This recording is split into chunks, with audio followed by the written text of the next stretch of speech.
Freudiana Radio, la voz psicoanalítica del mundo.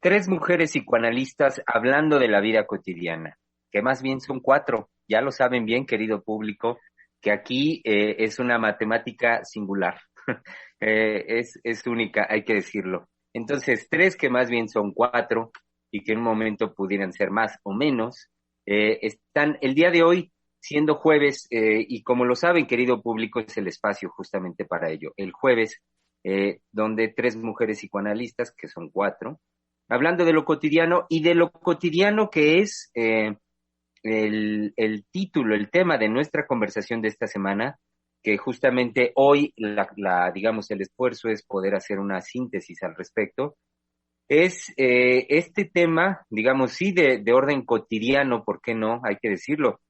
Simultáneamente es de lo que no se habla, en el decir popular, en lo que por supuesto, podemos escuchar en medios masivos de comunicación o escuchar lo que tanto aquí hemos señalado, la fuerza de los discursos que ideológicamente van como marcando una línea de pensamiento actualmente en nuestra cultura, pues sabemos que esto no tiene lugar y que por ello es fundamental que en este espacio, el espacio de la conversación en Freudiana Radio, la voz psicoanalítica del mundo, le demos lugar a esto.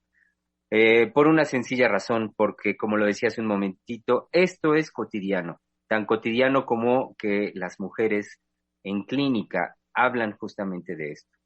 ¿Qué representa para una mujer amar a un hombre? Sin más, por lo tanto, y como decía hace un momentito, en el esfuerzo de la síntesis, pues démosle una muy cordial bienvenida a nuestras colegas del Centro de Investigación y Estudios Lacanianos, que hoy, como lo decía hace un momento, el reto es ir armando una síntesis que saben bien, no es un cierre, porque un tema así es imposible de tal cosa, pero sí hacer el esfuerzo de síntesis por lo dicho, por lo trabajado a lo largo de esta semana. Bienvenidas y yendo una por una, bienvenida nuestra querida doctora Adriana Lozano, que desde Francia nos saluda de esta forma. Sí, ¿cómo están? Con muchísimo calor. Y bueno, inmediatamente me lanzo porque este tema me tiene efectivamente pues muy interesada. Es un tema que me gustó muchísimo. No me acuerdo bien cómo es que me parece, no sé si es un radio escucha que lo propuso o si fue todo el trabajo intenso que tuvimos la semana pasada que dio finalmente este tema increíble que estamos tratando, que representa para una mujer amar a un hombre. Y me parece que para concluir, como decía Germán, estas conclusiones que abren absolutamente todo para nosotros psicoanalistas, me parece importante que toquemos pues el amor y el erotismo en la mujer. El hombre es una promesa para las mujeres en donde va a poder ser satisfecha, no de cualquier manera. La mujer puede trenzar desde el amor un erotismo muy particular y solo el hombre representa esto para la mujer. Entonces, por ahí va a ir mi conclusión, señores y señoras. Muy bien, muchas gracias, Adriana. Bienvenida también, como ayer me lo señalaba que de mi expresión, que le gustaba mi expresión, en la bienvenida que doy a nuestra querida colega Giselle Mendoza, quien se encuentra, sí, ahí mismo, en el corazón de Freudiana Radio, al frente de los controles. Bienvenida, Giselle.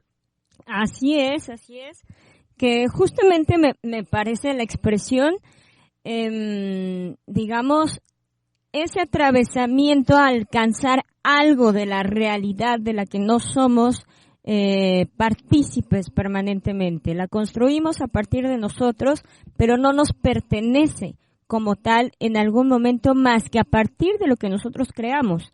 Entonces, me parece muy importante que este tema nos mete en el ajo. Desde el lunes se trabajó, se desarrolló, principalmente por la doctora Lozano y la doctora Heiser, la radical diferencia que hay entre los sexos. El martes, el señor Alberto brinca ante una pregunta que feminizaría a los hombres y brinca desde una posición de hombre. Es decir, aquello de lo que solo puede darse cuenta y solo puede darse, no por aludido, pero puede movilizarse alguien que tiene idea del ser hombre, ¿no? Muy afianzada. Entonces, nos lleva, digamos, a lo que también ayer surgió, que fue la cuestión de que actualmente, mediante los discursos, se ha penetrado, se ha encarnizado el hecho de la vejación hacia la mujer, y entonces ya no hay el cuestionamiento ante el encuentro, ese permitir el encuentro con el otro, sino partir justamente de esta enajenación que producen los discursos y que está más allá muchas veces de lo que nosotros nos podemos anoticiar en nuestra vida cotidiana. Y para eso estamos aquí, para que eso sea develado, sea entregado como un saber, pero es un saber y me parece que la dinámica de ese saber es una dinámica muy bella que la doctora Heiser estila llamar en las conversaciones del centro y el llamado que hace es un saber que les pertenece a ustedes, que está en ustedes y que vive en ustedes. Entonces, bueno, pues muy, muy animados de estar aquí. Así es, Giselle, bienvenida, y que sí, que sea develado, no de cualquier forma. Muchas gracias por eso. Bienvenida también nuestra querida colega Teresa Negrete. ¿Cómo está, Tere? Buen día.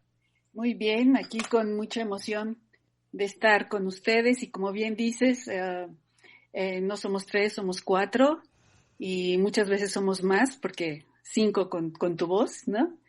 En este lugar de estar abiertas a conversar desde el escucharnos, en la necesidad de escucharnos.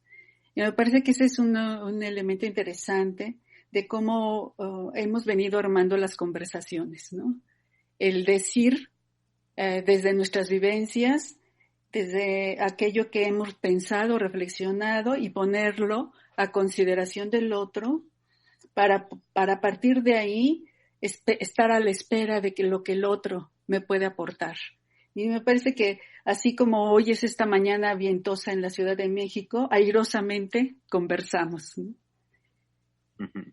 Y bueno, pues sí, adelante. Sí, perdón, iba a decir, sí, airosamente. Uh-huh. Y sí, con este ímpetu, como lo dice ahorita Tere, airosamente, con mucho ánimo, por supuesto, siempre ha sido así. Es que le demos una muy cordial bienvenida a nuestra querida directora del Centro de Investigación y Estudios Lacanianos. Sí, así es, la doctora Silvia Heiser. Pues sí, aquí estoy. Espero tener prendido el micrófono, ¿sí? ¿Se escucha? Sí, le escuchamos, doctora. Okay, gracias. Porque luego empiezo a hablar y me dicen, doctora, su micrófono está apagado. Ay, qué hermosura. Hay algo muy bello de estos programas. No somos convencionales, ¿sí? No ponemos la convención por delante ni tampoco la estructura muy respetuosa de lo que es un programa de radio por internet, sino hacemos de la radio una forma de comunicarnos con el otro, que es muy diferente a hacer la radio, sino que hacemos de la radio la posibilidad de comunicarnos con el otro. Entonces, 4 mujeres, no, son todas las mujeres en las que nosotros podemos pensar y que queremos definitivamente decirles, así no, hombre, por ahí no va. Pero en esa sencillez del lenguaje cotidiano, de aquello que en la cultura de México, claro, en la cultura de México, tiene que ser un lenguaje mexicano, no es español, hablamos mexicano, ¿sí? De hecho, tenemos el orgullo de que el Colegio de México editó un diccionario, no del español, sino un diccionario del lenguaje mexicano que se habla en México y que no es, tiene sus raíces en el lenguaje español, pero no es el español de España.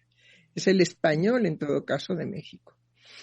Entonces, todo eso que nos da identidad, todo eso que nos dice nuevamente, ustedes son herederos de una gigantesca e impactante cultura que por flojera, por negligencia o porque todos quieren ser extranjeros para no ser indios. Que me da mucha risa eso, pero bueno, sí, desconocemos la herencia que tenemos de una cultura impactante, impresionante, que dejó a la alpargata navegante verdaderamente estupefacta. Que indudablemente, como la dejó estupefacta, y los seres humanos no somos diferentes en que cuando algo nos es extranjero, extraño, lo atacamos. Por vía de mientras, si yo me acuerdo de una de mis hijas que me decía, no la vayas a matar, mamá, no la vayas a matar. ¡Paz! ¿No? ¿Sí? Yo mataba cuanto bicho se acercaba por ahí, por mi casa. Ahora, lo que nunca maté, fíjense qué curiosos, fueron los alacranes. Ni tampoco los ratoncitos de jardín, ni tampoco las ratotas enormes del tamaño de un gato que se llegaron a meter en mi casa. Yo platicaba con ellas. Y las ratas me entendían muy bien porque yo les decía, métete a la bolsa, te saco de esta trampa en donde estás atrapada y vas a morir, y te llevo al camellón de aquí cercano de mi casa y entonces ahí te suelto y vuelves a hacer toda tu vida en libertad. Pues la rata se metía en la bolsa de yute, no en estas asquerosas de plástico que son horrendas, sino todavía había bolsas de yute. Entonces se metía la rata, enorme, ¿eh? Ya iba yo con mi rata en la bolsa. la soltaba ahí en el camellón y la rata volteaba. No salía huyendo, sino salía, volteaba y después se perdía en la maleza. Bueno, es muy interesante todo esto de la relación de los seres humanos y los animales, que creemos que porque no hablan, porque no tienen lenguaje, no tienen sensibilidad. Y en eso se equivocan. ¿Por qué la rata es peligrosa? Porque en cuanto se siente atacada, ella se defiende aunque le cueste la vida. Y te va a morder, y te va a atacar, y va a brincarte a la cara. Porque son estrategas. Bueno, pues eso, digamos, para empezar, que nosotros tenemos una cultura envidiable, porque es la grandeza de la cultura que se desarrolló en Mesoamérica. Y entonces, pues tenemos que hablar desde esa cultura. Y sí, lo que queremos es comunicarnos con todas las mujeres posibles para decirles, no hombre, por ahí no va, no dejes que te quiten toda la gracia y el poder femenino de lo femenino, en cuanto que cuando un hombre se dirige a ti en un coqueteo, tú sepas responder de una manera coqueta, amigable, erótica, ¿por qué no decirlo? Si, bueno, pregúntense las mujeres del mundo, ¿a qué nos dedicamos las mujeres si no a conductas absoluta y totalmente eróticas? Ahora volteemos del otro lado, ¿y los hombres a qué se dedican? A puras conductas y satisfacciones eróticas. Ay, doctora, ya salió usted con su pansexualismo psicoanalítico. no es un pansexualismo. Eso ya se discutió en grandes ocasiones y quedó claro que no se trata de reducir todo a el sexo, o sea, más bien es a lo erótico. No, sino a lo que intrínsecamente tiene la vida cotidiana y es el logro de la satisfacción erótica, cueste lo que cueste, y que eso es imparable. Pero no solamente eso, hay algo más que quita esa idea del pansexualismo. Hay algo en la constitución psíquica de los seres humanos, hombres y mujeres, que no se puede reducir, no se puede educar, no se puede transformar. Es irreductible a cualquier discurso y a cualquier pretensión que tenga la sociedad de modificar la conducta de un ser humano. Y eso es lo que le da al psicoanálisis la posibilidad de transmitir eso incoercible en la constitución de lo psíquico. Y desde ahí, por ser incoercible, entonces tenemos la posibilidad de llegar a ello y entregárselo como posesión y develación, ¿sí?, a los seres que se analizan, a los seres que definitivamente aman el psicoanálisis, están en contacto con el psicoanálisis, militan en el psicoanálisis, quieren dar esas verdades a todo el mundo que los libere de la enajenación de los discursos del semblante. Y por eso hemos puesto este tema. Hoy concluimos.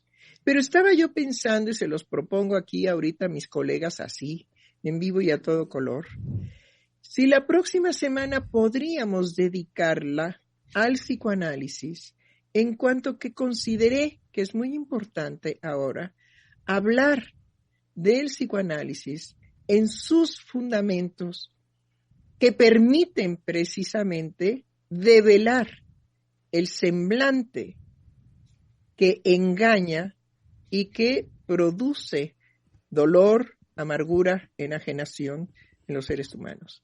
Y que la develación psicoanalítica no deja de ser dolorosa porque golpea narcisísticamente al sujeto, eso hay que decirlo fuerte y quedito, ¿sí?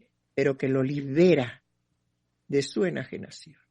Empieza a militar él en la libertad del conocimiento profundo de la verdad que lo constituye.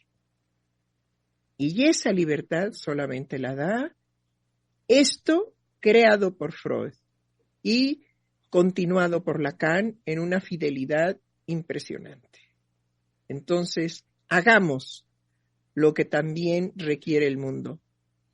No sé si es la cuarta, la quinta o la sexta transformación en la historia del psicoanálisis, pero hagamos psicoanálisis para el mundo. Y eso es lo que nos toca en esta conclusión.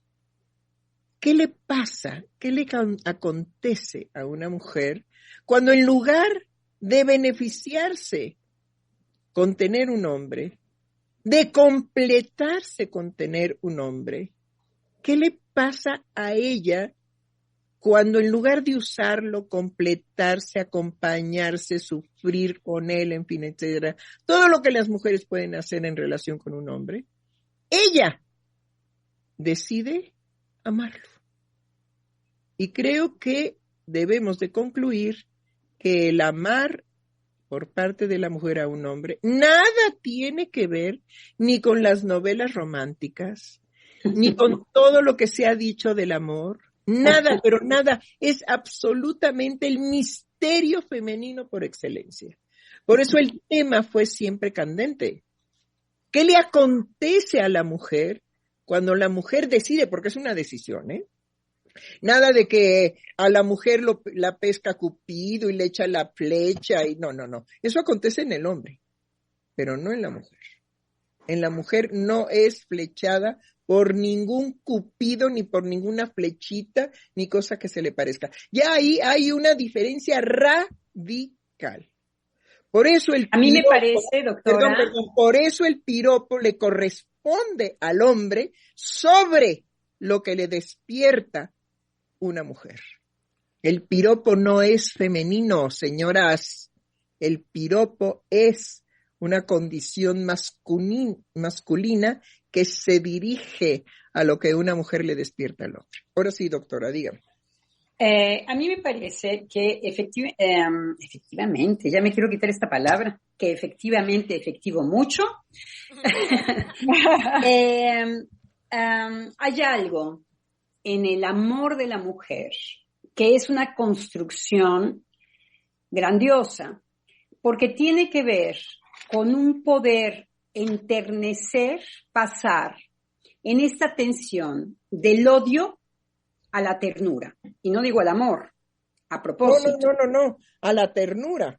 A la ternura. ¿Por qué? Porque la mujer puede estar movida por muchos odios, estar movida por sentir que no tiene un lugar en la sociedad ni de aceptación ni de reconocimiento. Entonces puede batallar más bien desde los odios con su pareja. La mujer muchas veces se queja, en análisis por supuesto, de que no es reconocida, que no es escuchada, que nunca hay un terreno en donde el varón que ella ha elegido la reconozca como aquello también que completa ella en él. Y vemos entonces todo este viaje analítico hacia la ternura, en donde esto, en vez de ser una queja en la mujer, se va convirtiendo en un darse cuenta que ella se relaciona también desde un lugar que no es amoroso. Esto abre muchas puertas para las mujeres. Puede abrir puertas de mucho empecinarse, y entonces la imposibilidad en el trabajo analítico de un quehacer de creación con respecto a este descubrimiento en donde ella puede descubrirse en un reproche, más que en una posibilidad de abrirse al universo de amar a un hombre. En donde el descubrimiento es darse cuenta que exige en el hombre algo que ella pretende encontrar y que el hombre siempre se va a equivocar en este lugar.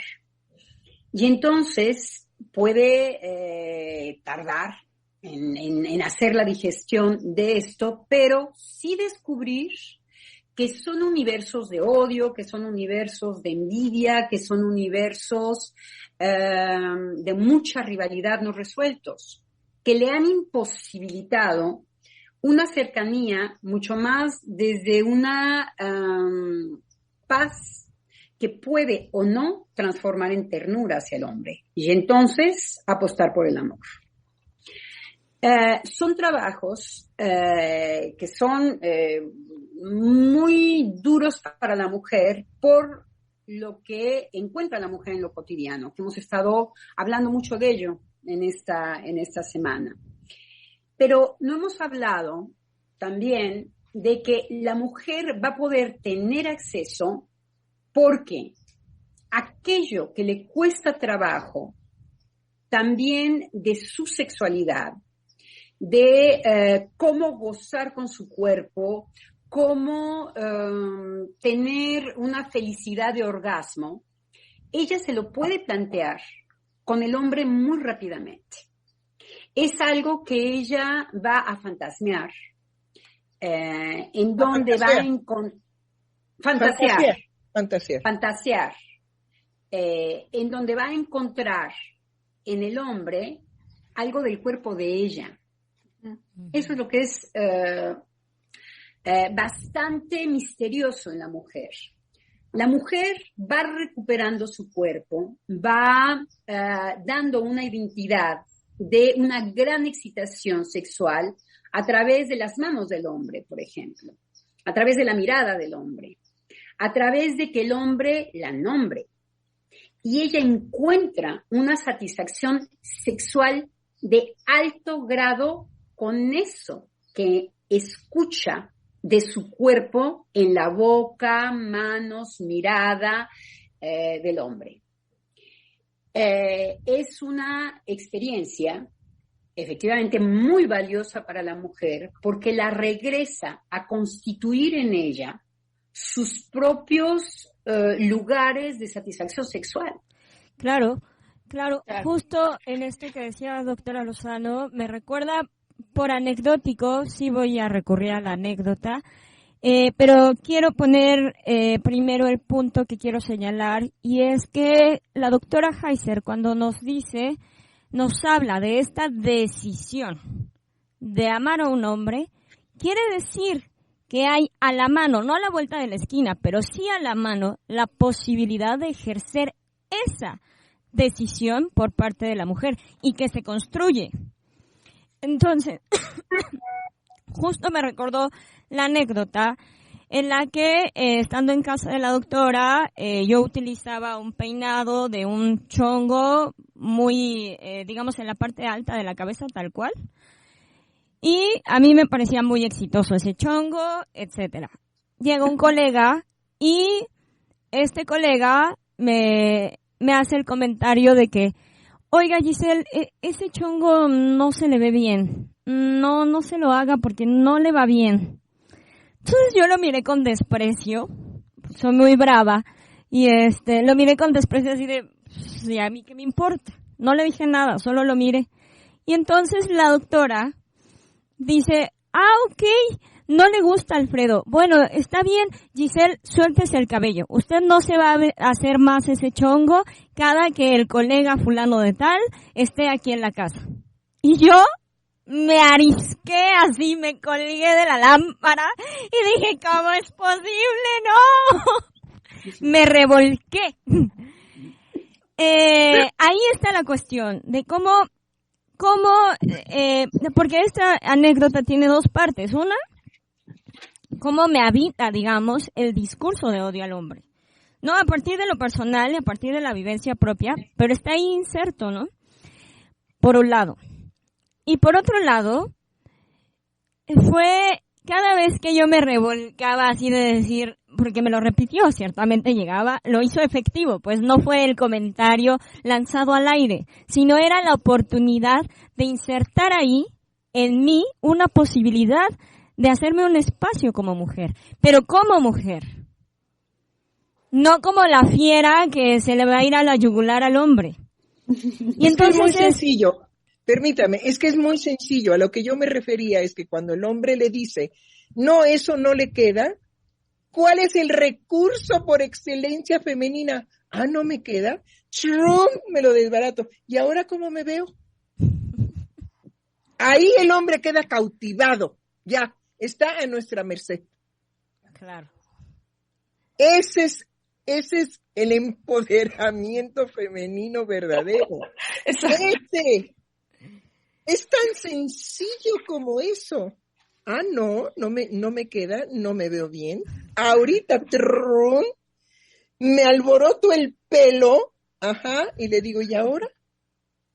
Sobre todo porque hay algo que hay que escuchar ahí. Quiere decir que este hombre la veía.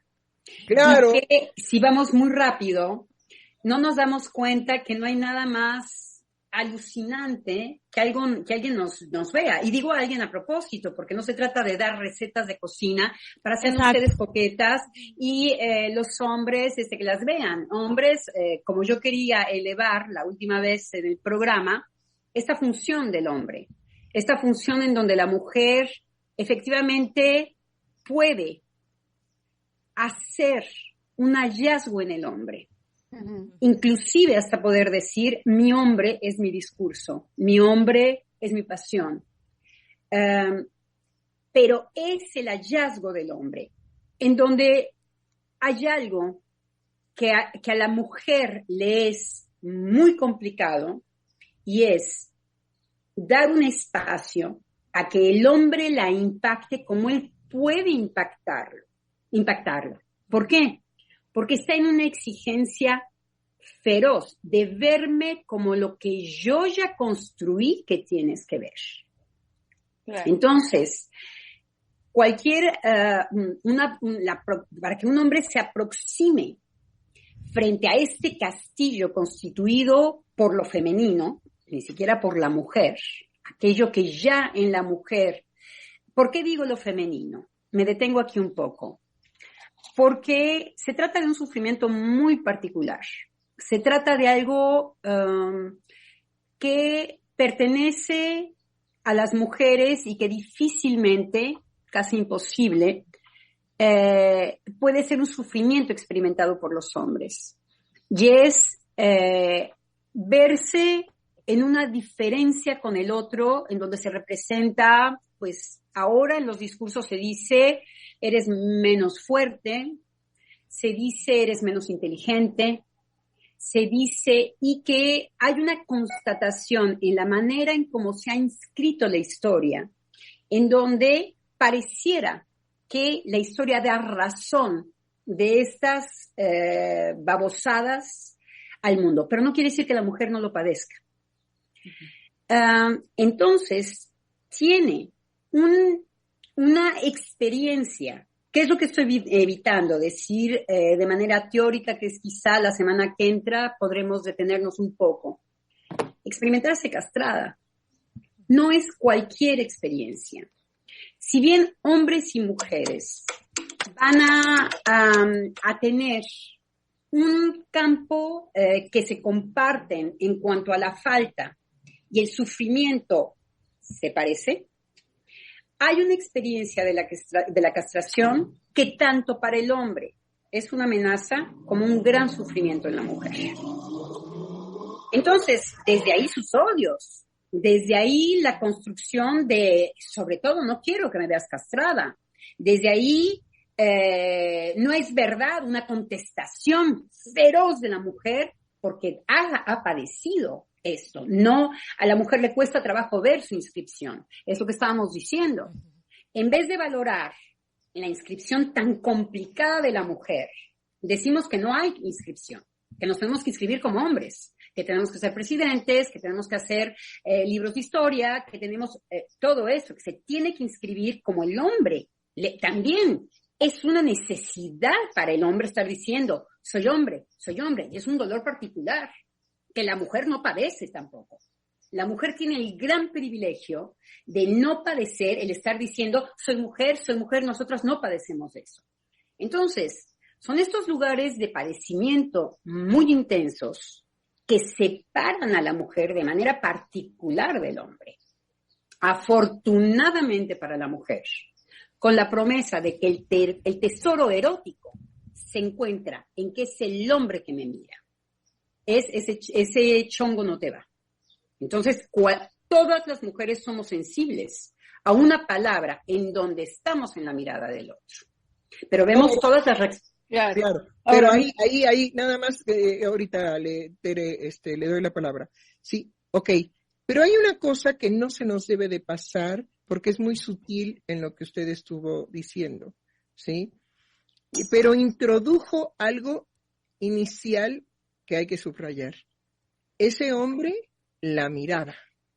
Si no, no hubiera sido significativo para él ese chongo. Ese chongo le quitaba la visión de ella que era satisfactoria para él. Y se lo comunica en función de decirle, usted tiene que ser satisfactoria para mí. He ahí el problema de dominio. He ahí el cómo Lagarde acaba precisamente de trabajar en el micromachismo. Y ese micromachismo está destruyendo a la mujer y al hombre. Porque en ese momento la demanda del hombre es de posesión, claro que sí. Usted está aquí para que yo la vea y me agrade. Y ahora que vengo y la veo, está horrible. Quítese ese chongo. Es el perfecto lugar para hacer una, como usted dice, doctora, que le gusta mucho, una neocreación. Claro. Es el lugar del malentendido. ¿Por qué? Porque el hombre no sabe que para la mujer es de un gran valor ser vista. Viene por otro equívoco. viene por el dominio. Claro. Y la mujer no realiza que ahí puede tener una satisfacción y transformarlo. Ese Lo que es usted el poder decía, de la mujer. lo A que eso usted me decía refiero. hace rato era, doctora, una cosa en donde muy lejos de estar a merced de una posesión del hombre es un cambio erótico en donde, de hecho, el hombre, aunque se va a sentir muy excitado, se va a atemorizar. Claro. Sí, Porque la mujer claro. toma, pero es una nueva creación, decir, uy, claro, ay, pero ¿qué pide el pueblo? Y es que nos vean. Bien, me está viendo. Ahora bien, chulo, ¿y qué vas a hacer? Ahí Claro. es en donde el machismo queda neutralizado. ¿Por qué? Porque la No, mujer pero manifiesta una sexualidad. No, nada más corrijo. No es un machismo, es la respuesta masculina de posesión del hombre de esa mujer. Claro. ¿De qué otra manera se puede, masculinamente hablando, No, de eso. No se hacerse puede de otra. cargo el hombre de esa existencia tan extraña y tan horrible en otros momentos? Y la para él? neocreación es que aparezca el erotismo de la mujer. Es ahí en donde, bueno, los hombres no la van a tener fácil, pero sin embargo, es un acercamiento dulce. Claro. Bienvenidos los malentendidos. Eso es lo femenino, esa dulzura, esa respuesta inmediata de deshacerse el chongo, alborotarse el pelo y decirle, ¿y ahora? ¿Y ahora? ¡Ay, nana! Bueno, Claro. y ¿Y por qué nos reímos todas las Claro. mujeres? Porque las mujeres sabemos Claro. de qué se trata nuestro erotismo. Por eso nos estamos riendo. Claro. Por eso es jajaja, por la satisfacción. Sabemos, pero también nos resistimos. Yo creo que esto también es interesante ver en cómo nos jugamos en este lugar de saber, por ahí se dice de la intuición femenina, pero al mismo tiempo resistirse a jugar en ello. Y me parece que esta parte también es interesante advertirla por esta enunciación que hace la doctora Lozana del tesoro erótico en la mujer. Y cómo en esta figura del tesoro erótico también han corrido discursos que han intentado educar, ¿no? O orientar el modo en que la mujer sostiene su tesoro erótico. Y ahí me parece que esos discursos alimentados por la madre, alimentados por las propias mujeres, ¿no? En términos de no ser tan explícito en lo erótico, mantener obturado ese lugar de erotización, ¿no? Como un tesoro, pues ha advenido que el mecanismo por el cual toma sentido, ahí es donde se articulan mucho los discursos de la masculinidad en la mujer, ¿no? Y me parece que esta parte es interesante porque cuando uno escucha y resuena en la propia historia de vida personal o en mi caso con las jóvenes, está jugado este lugar de no debo de hacer manifiesto mi coquetería. Porque Sí, hay un puedo fantasma de la puta. Hay un fantasma de la puta, hay que decirlo. Exactamente. Bueno, Y eso pero nada más refinando la situación, ¿sí? Si es verdad que hay un tesoro erótico en la mujer, ¿sí? El cual yo pongo en duda. Uh-huh. Es decir, si es que es cierto que hay un tesoro erótico en la mujer, ¿sí? ¿Por qué lo pongo en duda? Esto es nada más para refinar. ¿Sí? Porque esa es desde ahí, desde donde va a ser descalificada por la propia mujer. Y además es un discurso que haría grupo femenino, Claro. que haría un grupo como si las mujeres tuviéramos un tesoro, que estábamos hablando de una nueva creación, de una Así es. neocreación. Así No es lo mismo. Justamente, ay, sí. Hablar de erotismo es asumir toda una historia subjetiva, Eco, porque ahora puede sí, excitar o no. Ahora sí, por ahí vamos. Sin embargo, en el decir de la doctora Lozano, era un tesoro erótico, pero no como verdadero, claro, sino como recurso, que es muy distinto. Porque claro, y puedo afinarlo. ¿Por qué? Porque es un territorio mucho más del lado de la mujer.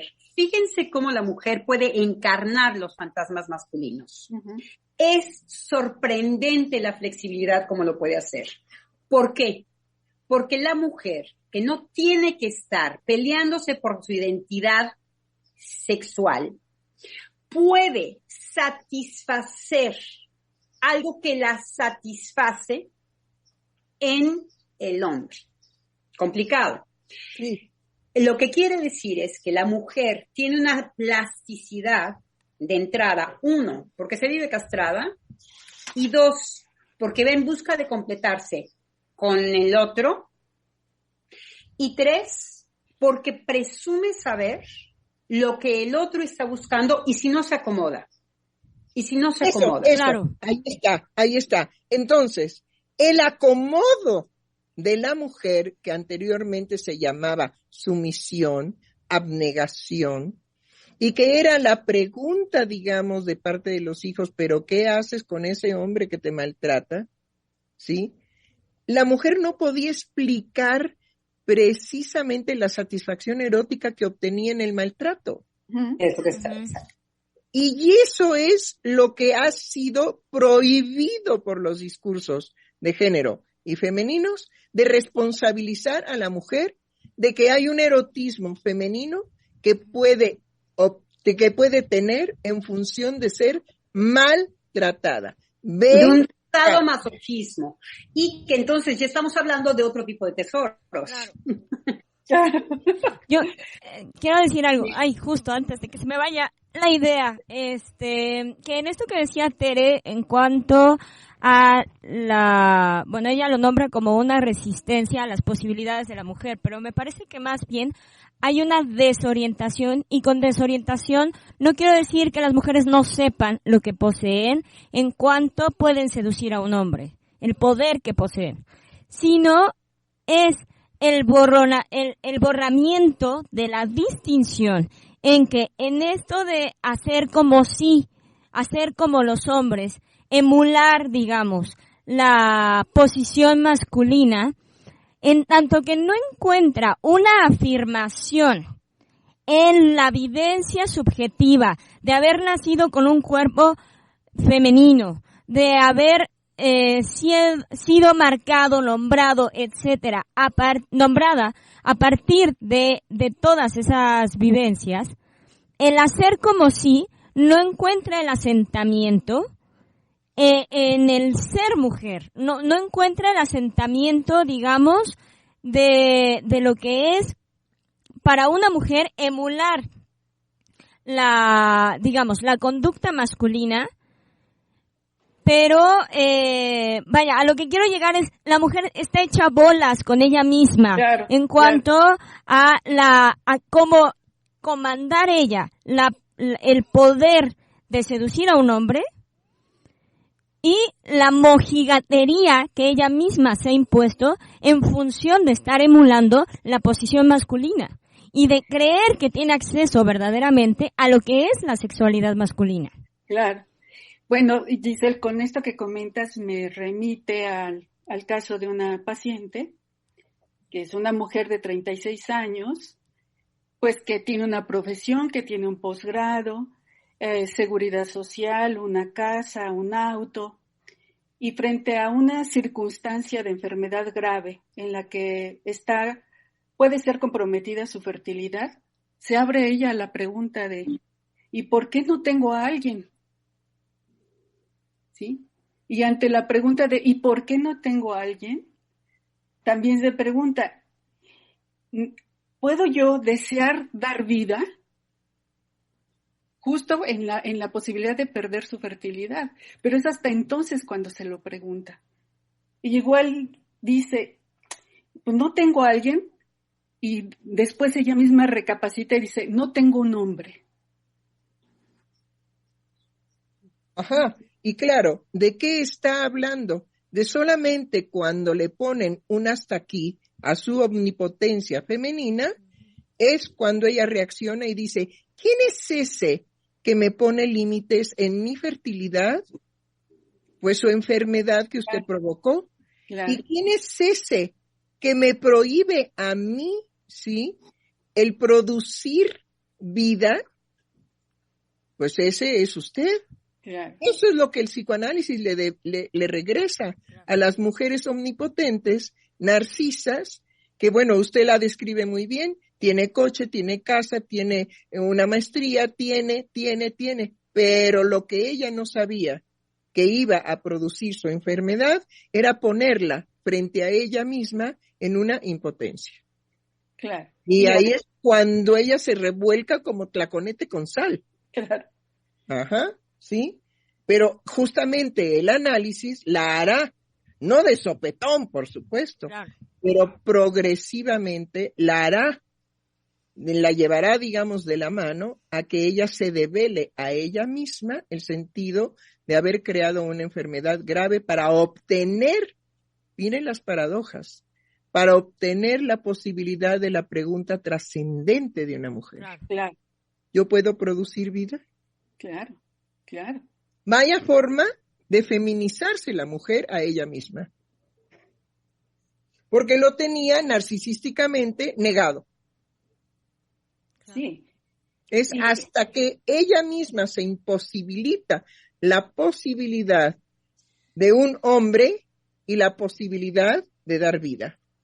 Hasta entonces ella, ¿sí?, se ve ante sí misma y produce la demanda analítica con reservas, porque son mujeres sumamente narcisas. Sí. Entonces, con reservas de que la analista mujer haga complicidad con ella y vuelva a tapar ese hoyo que ella misma descubre fíjense la paradoja, ¿para qué?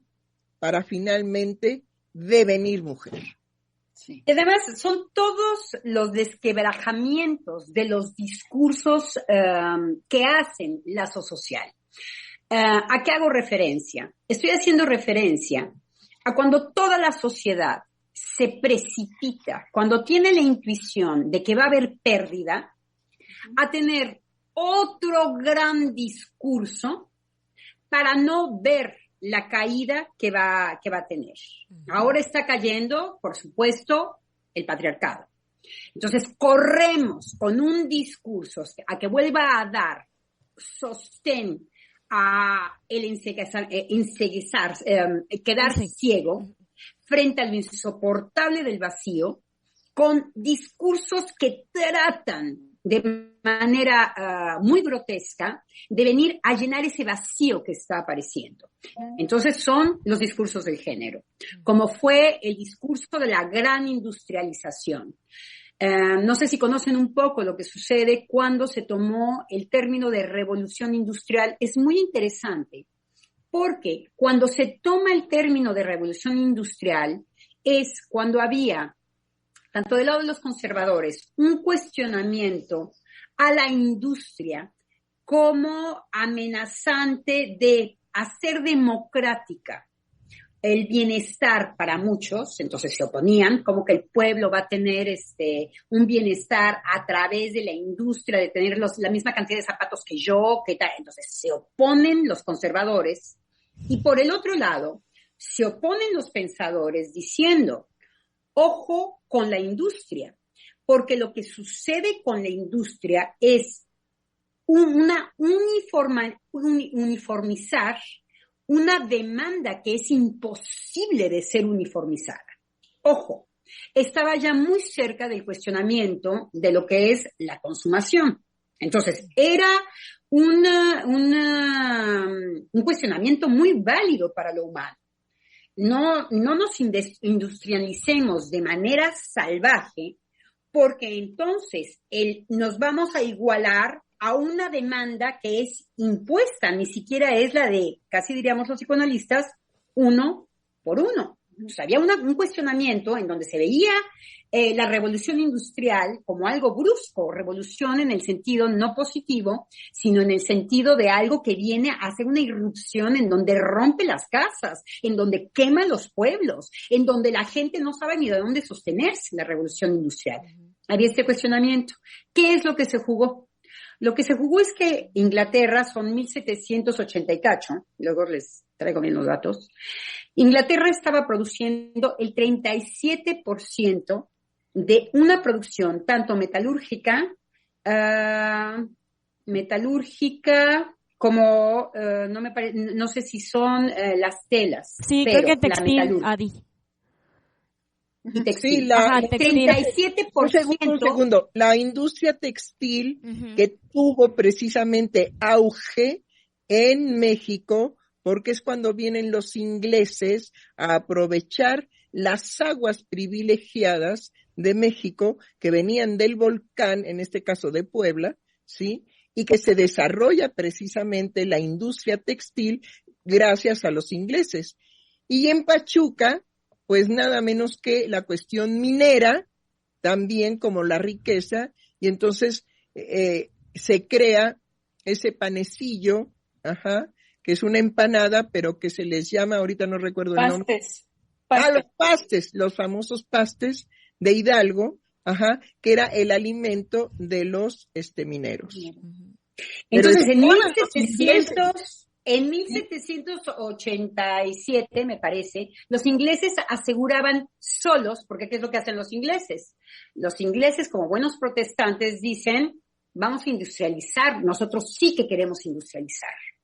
Un aplastamiento y un gane, una manera de ganar dinero de manera bestial, sin cuestionamiento.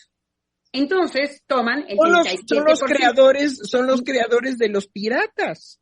Es decir, mientras este tiempo, Francia se estaba cuestionando, Alemania se estaba cuestionando de decir, bueno, una industrialización de cualquier manera no. De cualquier manera no. ¿Qué es lo que venció? Que cuando Inglaterra comienza a tener un capital del 37% del mundo, señores, los otros dijeron, no nos podemos quedar atrás.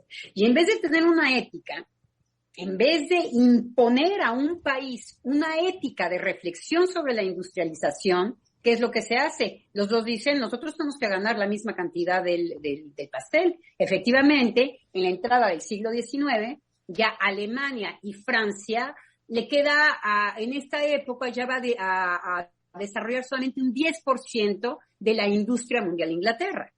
Entonces, ¿cómo la voracidad frente a un vacío hace que no haya ética, que no se respete para nada todo lo que tiene que ver con lo humano? Y entonces entra un discurso en donde se trata de lavar el cerebro, de que la industria es lo democrático, entonces vengan todas las construcciones de carbón, venga toda la contaminación. Ya se hablaba de cuidar al planeta en esta época.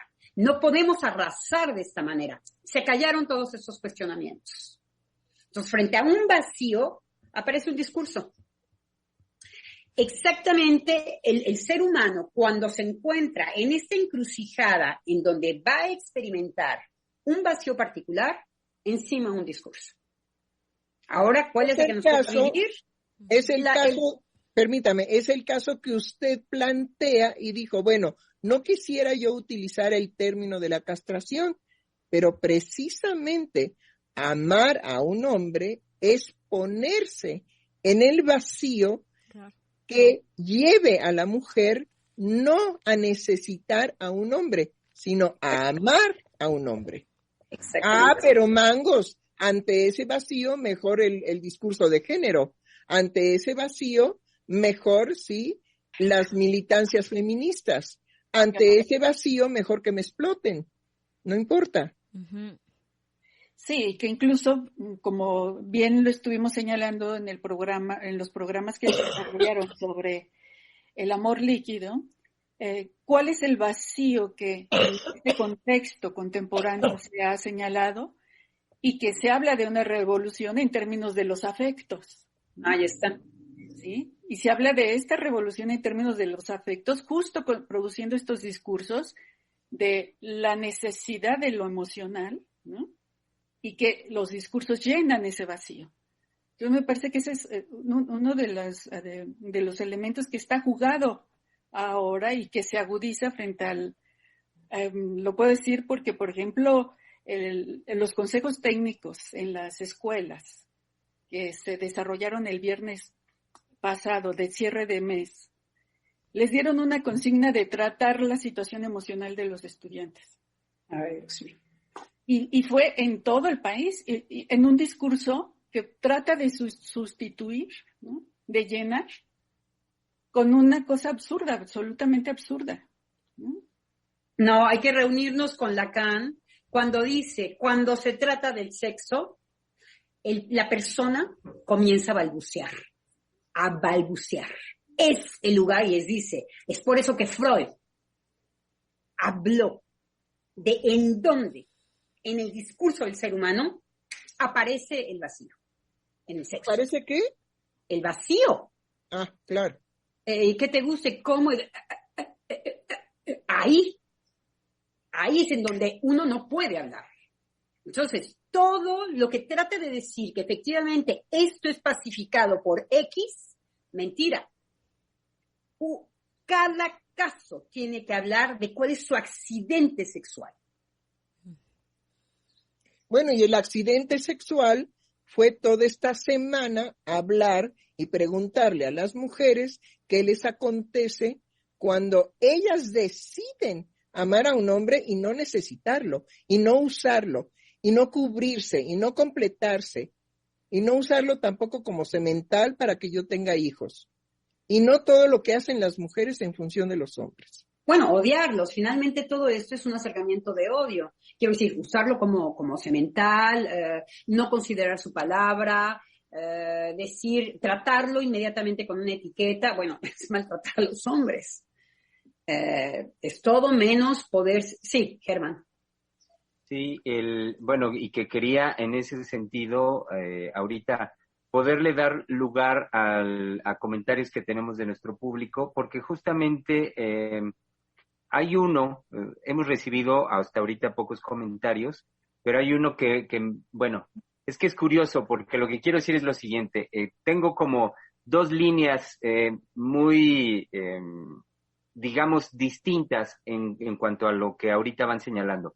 Por un lado, el caso de una radioescucha que creo que sí va en la línea, en este sentirse, digamos, tocada por todo lo que ha sido el trabajo de esta semana, y otra de nuestras radioescuchas donde más bien es como hacer un cierre, digámoslo así, una síntesis, donde quedaría excluido lo que acaban justamente de señalar, que es el vacío.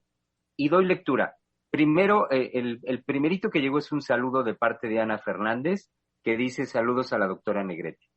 Después, en la línea de lo que yo percibo como tocada por el trabajo, nos dice Yesenia García Salgado, dice lo siguiente: espero que tengan el maravilloso día que ustedes cada día nos proporcionan con su programa, Encuentro. En estos días, con los temas tan conmovedores, a mí me ha costado emitir palabras. Lo más que he podido hacer es quedarme en silencio con una profunda reflexión, fascinada de ustedes, de los temas y recibiendo el amor con el que nos transmiten su saber. A veces no puedo hablarles, pero todos ustedes están en mi corazón y forman parte de mi vida desde hace más de un año. Un abrazo con mucho cariño para todos ustedes. Reitero mi admiración y agradecimiento, doctores, doctora Silvia. Qué belleza. En lo que yo decía, como en esta otra línea, más como del cierre del vacío, que es lo que anima permanentemente a la producción del trabajo, al menos así yo lo escucho, es el comentario de Rosa Hernández, que nos dice: excelente jueves, qué trascendente lo que nos han compartido, transmitido y develado. ¿Qué representa para una mujer amar a un hombre? Y que en lo particular toca en lo sublime en cada mujer al repensarse en relación a este universo del deseo erótico, en la posibilidad de relanzar desde la ternura ese encuentro con un otro. y en la simultaneidad de acoger y sostener lo que uno puede despertar en los hombres. Si bien en lo social no hay un discurso que sostenga una línea amorosa, ya que apuntan a una masa desde lo objetivo. Una posibilidad de revertir es justo dar voz a nuestro sentir desde lo que hemos construido, desde lo subjetivo, y dar cuenta de eso íntimo que un hombre nos puede provocar. He ahí de relanzar los actos para hacernos amar, siendo esto posible de crear en pareja en el reconocimiento de la radical diferencia sexual. Gracias por lo que nos comparten. Saludos cálidos. Claro, pero todo esto oscurece, como usted dice muy bien, Germán, el vacío. Sí. Todo eso oscurece, cubre, tapa el vacío. Entonces, podríamos tomar la disertación de Rosa Hernández y ir puntualizando cómo. Aquí no sostiene usted el vacío. Aquí tampoco, aquí tampoco, aquí tampoco, aquí tampoco, aquí tampoco. Es decir, lo que nosotros insistimos para que el amor exista, no nos olvidemos. No es este discurso. Es sostener un vacío para que la mujer vaya en pos del amor al otro. Y ese otro puede ser un hombre. Pero no todo esto, porque el discurso, digamos, opaca, cubre, tapa lo que nosotros tenemos que sostener y que es crudo, porque definitivamente es crudo. Sin un vacío que la mujer soporte, no hay posibilidad del amor. Entonces, sí, no hay fórmulas. Me parece al principio con lo que dice Rosa. A ver, pero comencemos con lo primero. Me parece a mí, sí, un poco una fórmula, lo que dice Rosa. Si tenemos esta fórmula, entonces podemos vivir. No va por ahí. ¿No? Venga, Germán. Sí, comienza con el saludo. Dice, excelente jueves, qué trascendente lo que nos han compartido, transmitido y develado. ¿Qué representa para una mujer amar a un hombre y que en lo particular toca en lo sublime en cada mujer? No. Al revés. No, deténgase. Y que en lo particular toque lo sublime en cada mujer, no, ese es el relleno. Lo que toca en cada mujer es atravesar ese vacío. El otro me hace falta. Y ese sobre todo porque hay algo. Ese es un golpe narcisista.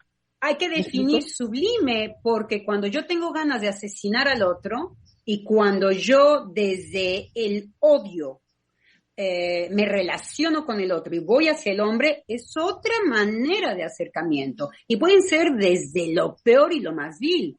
Y se puede encontrar con todo el dolor de nuestro corazón parejas que se estén dando caterrazos y que hacen más encuentros que parejas que están desde el bla, bla, bla, con todo el dolor. Nos podrá parecer horrible.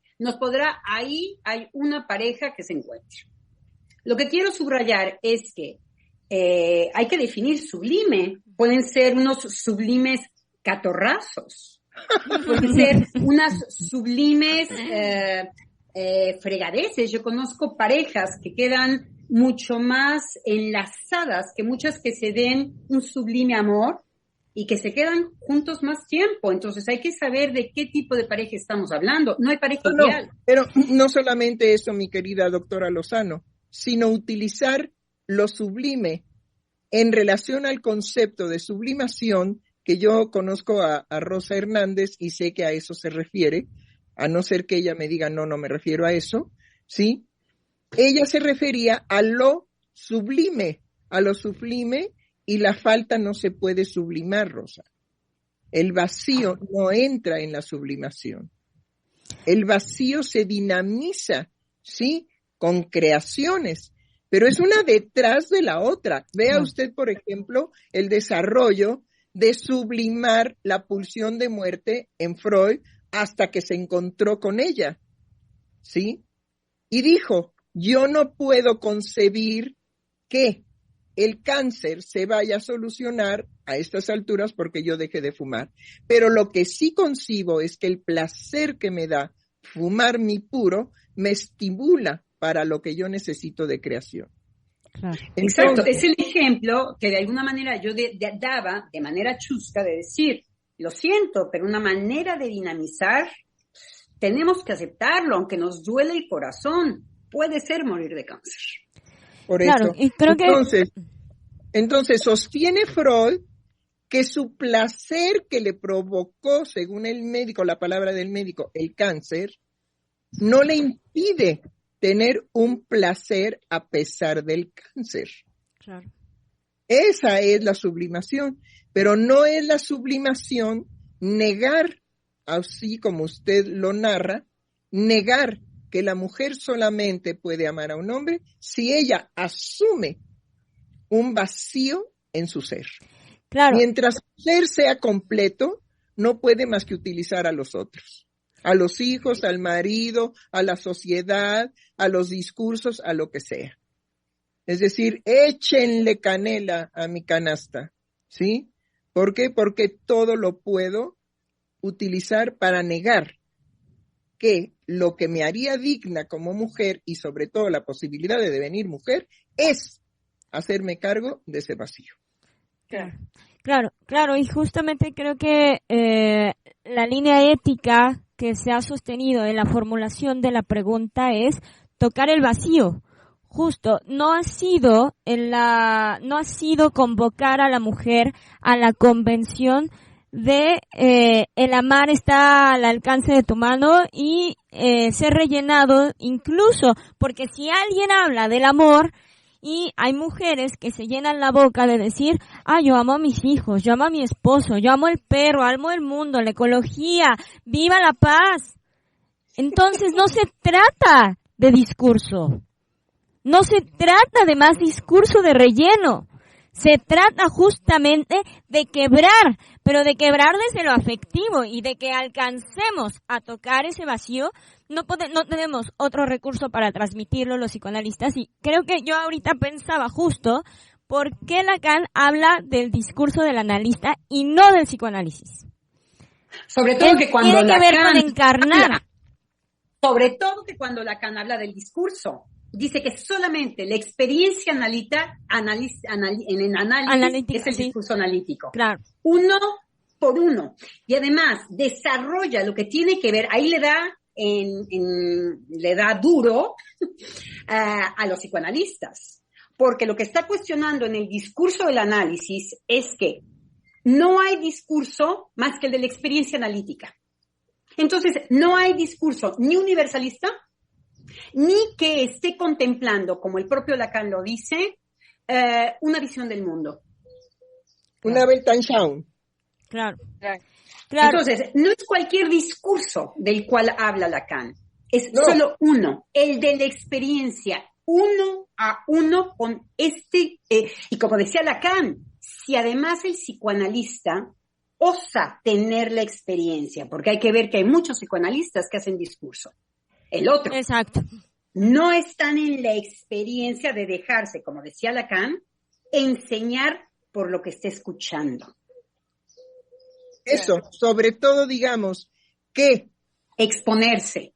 En el momento de la escucha, el analista en el Centro de Investigación y Estudios Lacanianos se le demanda y se le enseña a no escuchar con significado. Claro. Entonces es verdaderamente exponerse a lo que el discurso, ese es el discurso. Ese. Pero sin significado. Exacto. Y entonces aquí vemos en el discurso, digamos, de Rosa, que por supuesto agradecemos, ¿sí? Porque nos da tarea, porque nos pone a tararear. Sí, porque hay algo que tenemos que decir con humildad. Los psicoanalistas jamás podremos alcanzar, más que de manera vivencial, la verdad que nos devela la experiencia psicoanalítica. Nunca en el discurso. Tiene que ser vivencial. Y vamos a cacarear los fundamentos. ¿Por qué a cacarear? Porque no nos queda de otra. Por un lado, y por el otro lado, porque tenemos una experiencia. Por eso, la experiencia es tan intensa que no se puede tapar con el discurso. Claro, exactamente. Y, claro, efectivamente, ¿por qué un psicoanalista se autoriza? Porque se ha expuesto cotidianamente, día tras día, a estar en este dispositivo. Es una experiencia, no son payasadas. No, día a día. Día a día. De ahí es desde donde hablamos, como decía Lacan, con estos 20 años, decía, es muy simpático, es una entrevista que hace en Radio France, dice, con estos 20 años de experiencia, bueno, he podido elaborar. Es desde ahí, desde nuestra elaboración de este cotidiano, de estar en experiencia analítica con nuestros pacientes. Elaboramos esta experiencia. Por eso, digamos, la indicación de Germán es un discurso de Rosa Hernández que hace ¿qué? ¿Conclusión, dijo usted? Sí, doctora, que hace una conclusión donde cierra justamente el fundamento, que es el principio que se está trabajando, que es el vacío. En lugar de que se sostenga el vacío, es un discurso que lo cierra. No, pero si dice que lo cierra, no es prudente, más bien lo desplaza y lo oscurece. Uh-huh. Pero no lo cierra, porque un cierre sería lo óptimo. Es decir, después de todo lo que dice al final, decir, pero esto no cubre el vacío. Claro. Con eso que hubiera dicho al final, entonces no es el discurso que tapa el vacío, que eso fue lo que nos hizo trabajar, cacarear, ¿sí? Sino es un discurso que desplaza el vacío, lo llena precisamente con ideas muy elocuentes, porque hay una elocuencia en lo que ella dice, pero desplaza el vacío. Claro. Y no, todo eso se puede decir siempre y cuando ella dijera al final, pero esto no cubre el vacío, ¿eh? Claro. Y yo creo que también es esto que hemos estado, ahora sí que como dice la doctora, cacareando, alude también a que no es inaccesible la totalidad, ¿no? Y que cuando hablamos de completud, ¿sí? Cuando hablamos de completud, justo es como el empuje en la búsqueda, sabiendo, ¿sí? Que no se va a dar esa completud, ¿no? Bueno, eso es lo que puede provocar dos cosas en las mujeres. Una alegría infinita, porque la hará dinámica, creativa, alegre, ¿cómo les dijera? Simpática, chistosa, coqueta, feliz realmente, o amargada por ese vacío. De hecho, una mujer puede amar a muchos hombres. Puede tener una relación en donde los hombres le son amables. Ni siquiera se trata. No me describa, doctora, por favor, no me describa. No me ventanee. Sí, en donde ni siquiera va más allá de la pareja. Claro. Es amar a los hombres. Claro. Y esto que comenta, doctora Lozano, es muy importante porque justo en esto que decíamos de no completud, entonces la mujer no solo es de un hombre, ¿no? No es de nadie.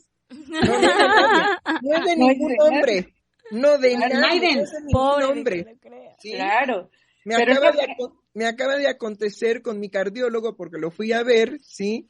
Y entonces me dice, okay, ¿quieres que yo te resuelva tu problema de sueño? Pero como yo lo voy a resolver. No, corazón, perdóname, pero no. Yo nunca he estado sometida a la voluntad de ningún exitoso hombre como tú. No. Pero si tú eres mía, Silvia, no, eso es lo que tú has creído. Entonces, en este juego con el cardiólogo, hay un momento en que después de hacerme el electrocardiograma, que él estaba muy contento porque dice, tu arritmia es favorecedora. No es una enfermedad cardíaca, sino es favorecedora a tu corazón. Bueno, qué bueno, es noticia buena para todos, doctora. Okay. No lo hago con esta intención, más vale que se apuren porque me pueden perder. No, ahora ya sabemos que está bien, doctora. La vamos a sacar a correr. Bueno, y entonces me termina de hacer el electrocardiograma, él está muy contento porque me dice, no hay una enfermedad cardíaca. Tu arritmia, es favorecedora para tu corazón. Entonces, benéfica. Bueno, ok. Y me dice, no te levantes tan rápido porque te puedes marear. Aparte, traes vértigo. Entonces, peor. Y me dice, tómate tú de mi cuello, apóyate en mi cuello y yo te ayudo a bajar. Que son 2 míseros escalones, creo que uno solo. ¿Sí? Bueno, y entonces, una vez que yo le rodeo el cuello, me dice, ¿no que no eres mía? Ay, qué lindo. Y realmente, es decir, es un gran médico porque estoy segura que para cada paciente, hombre o mujer, tiene una disposición acertadísima de cómo poner a la paciente en favor de poder hablar de lo que ella teme. Bueno, podemos decir que es un hombre que no odia a las mujeres. No, no las odia. No las odia. Definitivamente no las odia. Ni compite con ellas, ni cosa por el estilo. ¿Sí? Pero estoy casi segura, no necesito irle a poner una cama una cámara. Una cámara. No necesito irle a poner una cámara al cardiólogo para espiarlo y ver que sé que en cada caso él tendrá una disposición de poner a favor a su paciente para el tratamiento. Y bueno, ahí ese es un buen médico. Da cuenta de la fuerza de su palabra como una construcción tierna, que se sale del protocolo que se les instala a los médicos. Güey, sí es verdad, ni cuenta nos dimos, tienes razón, Tere, exactamente, y que es justamente no es una ofensa. Ahí en donde todos ciertos rasgos de ternura, ahora la sociedad moderna nos impone a tomarlos como ofensa. Bueno, de verdad que estamos en un momento, como diría, creo que es Jacques-Alain Miller, de lo malo a lo peor, o es que es en francés la fórmula, suena, rima. Entonces, como de Guatemala a Guatepeor. Eso. Que viva México. Sí, es por ejemplo estos protocolos supuestamente para evitar violencia, que cualquier acto de ternura, de acercamiento, ¿no? De presencia corporal con el otro es anulado. Sí, lo violento es deshumanizar el quehacer del médico. Volverlo frío y nada más un carnicero. ¡Qué horror! Tiene ahí una vaca que hay que destazar. ¡Qué horror! ¿Cuánta falta, por lo tanto, nos hace la palabra tierna hoy en día? Como sí. Se me ocurre ahora decirlo de esta manera, tiernamente, que anunciar que estamos llegando al término de la emisión del día de hoy. Y no sin antes quiero dar lectura esperen un momentito, a un mensaje más que recibimos de nuestro público Radio Escucha. Este llegó por parte de nuestra escucha Brendixtar Patlán, que nos dijo: buenas tardes, doctores. Pienso que una mujer algunas veces busca hacer semblante de objeto agalmático para un hombre, ya sea haciendo de semblante fálico o a través de la mascarada masoquista como forma de satisfacción perversa, encarnando para el hombre el complemento de la castración de éste. Habrá que señalar que el hecho de que una mujer se haga objeto deseable proviene del hecho que por estructura la posibilita, por medio de la falta. Sí, totalmente de acuerdo. Nada más que nos deja muy tristes porque todo es en términos psicoanalíticos y entonces se pierde lo vivencial. Juéguese, no sea cobarde, juéguese. Haga de usted y de su vivencia su palabra que la represente en el programa, no la teoría, no los términos teóricos. Eso es fácil. Eso es como un entrenamiento para un perro pastor alemán. Y para ayudarlo un poquito, vemos un pasaje en su comentario de algo muy teórico a algo creo que maneja mucho menos cómodamente cuando habla de una mascarada masoquista. Porque tanto en lo otro da una consistencia que lo masoquista lo trata como mascarada. Bueno, es que ella está fundamentándose en un trabajo muy importante. De María Elena Bruce, me parece. No es de María Elena Bruce, sino es mucho más vieja. Hay un escritor de los años 60, si no me equivoco, o sea, ya hace tiempo, en donde tuvo mucho éxito su libro, porque fue precisamente La mascarada femenina. Y hablaba de toda la dinámica de enmascaramiento de la histeria, que es muy interesante. Es decir, la histeria nos presenta indudablemente siempre máscaras para ella misma y para el otro. Es muy difícil que la histérica o la histeria en el hombre y en la mujer sean capaces de llegar a verbalizar su verdad, la verdad que los constituye. Entonces creo que más bien este trabajo de la mascarada se fue desarrollando, olvidándose del autor, que fue muy famoso en ese momento. ¿Joan Rivière, doctora? ¿Cómo? ¿Es Joan Rivière? Joan Rivière, sí. Uh-huh. Habló precisamente de la mascarada en la histeria. Sí, lo que yo trataba de señalar es cómo usa términos teóricos psicoanalíticos y pasa tal cual a un nombre propio. Ahora yo también estoy haciendo uso de años de teoría de Éric Laurent. Se escuchó perfectamente cómo en su discurso pasó de un entendimiento de ciertos términos psicoanalíticos a un nombre propio, mascarada masoquista. Y eso sabemos las consecuencias que tiene de hablar de esta manera. En psicoanálisis evitamos hablar con nombres propios. No hay mascarada masoquista así si no hay un desarrollo que lo siga. Eso es un nombre propio.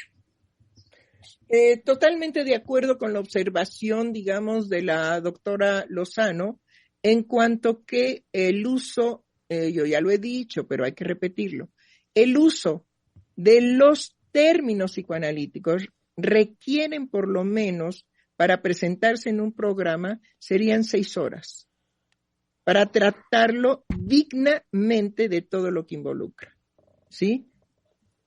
Entonces, mascarada, masoquista, la voy a rescatar, doctora Lozano, diciendo que es lo que se caería, es lo que se tumbaría, una mascarada masoquista, solamente que ella la hace como verdad.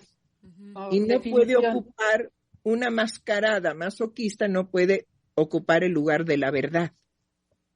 La verdad es sobre todo que podríamos hablar de una satisfacción masoquista. Muy. Pero sobre todo digamos que la verdad es, al decir Lacan, la verdad es no toda, la verdad es el vacío. Porque hay verdad mentirosa, ¿sí? Y entonces esta dinámica de romper la lógica de lo verdadero y de lo falso es precisamente pronunciar lo que Freud dijo respecto al inconsciente. En el inconsciente no hay contradicción, no hay verdadero y falso. Uh-huh. Entonces, mascarada masoquista, ¿sí? Sería la caída de la mascarada del masoquismo. Es decir, está diciendo que las mujeres no son masoquistas. Es lo que menos tendrían, pero representarían un papel de masoquistas, de ser víctimas. Ahí creo que puede entonces encontrarse un decir en el discurso de ella, un decir que señala el engaño de las mujeres histéricas en general, que se pintan solas para tener máscaras masoquistas, representándose a sí mismas como víctimas cuando no lo son. Y en la teoría, todo eso es teórico, porque en la práctica vemos prácticas sexuales masoquistas muy exitosos en las mujeres, que les pegan en las nalgas, que masoquistas, quiero decir, bla, bla, bla, bla, bla, bla, bla, bla, bla, bla.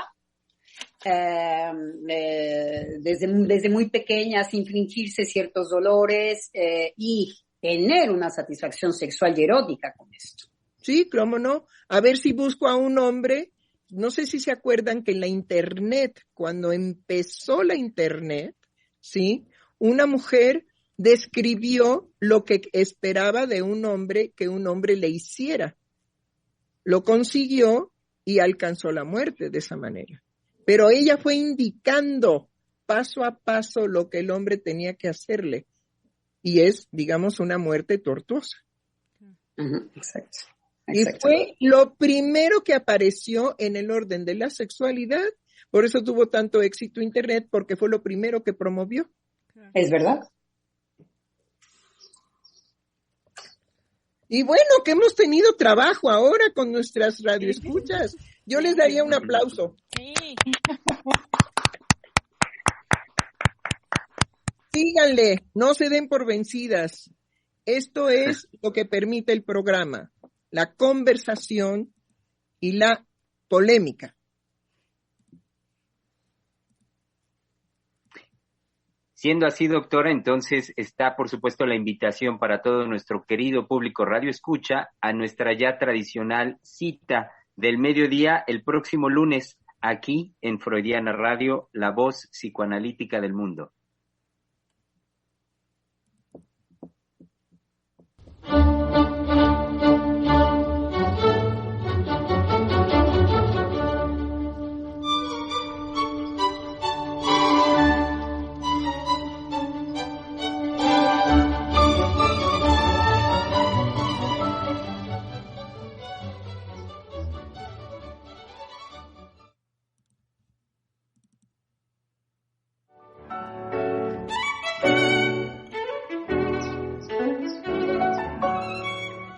Freudiana Radio, la voz psicoanalítica del mundo.